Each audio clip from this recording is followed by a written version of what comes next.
Welcome to Tech Goes Home, Tennessee. In this video, we will discuss the attendance sheet. The attendance sheet helps us track participation and make sure all participants are eligible to receive a device. In the top left, you will notice your site location as well as the year and month. If you notice something is incorrect, please contact your Tech Goes Home coordinator. Below, you will see this box number. Each box will have a number written in Sharpie on the side. I will show you below. This box has the number 12. You will match that participant. For example, this one is Charlie Smith at gmail.com.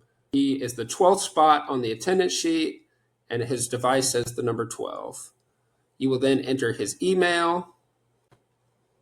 The coordinator will enter the serial number for you. The first date of class, you will enter or change if this is incorrect. We put December 5th, and Charlie Smith was there for 3 hours. The next day of class, he was absent.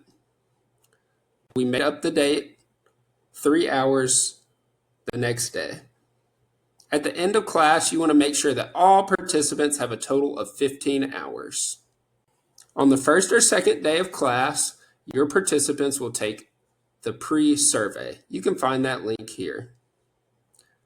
Your coordinator will let you know if anyone's survey is missing, and all you have to do is check this box. Your coordinator will also let you know if the participants said yes or no to the media release. If they said no, you will just leave them out of pictures.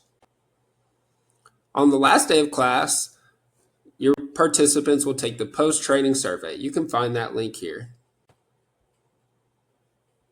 Your coordinator will let you know if any post-surveys are missing. Remember, your role as a trainer is crucial.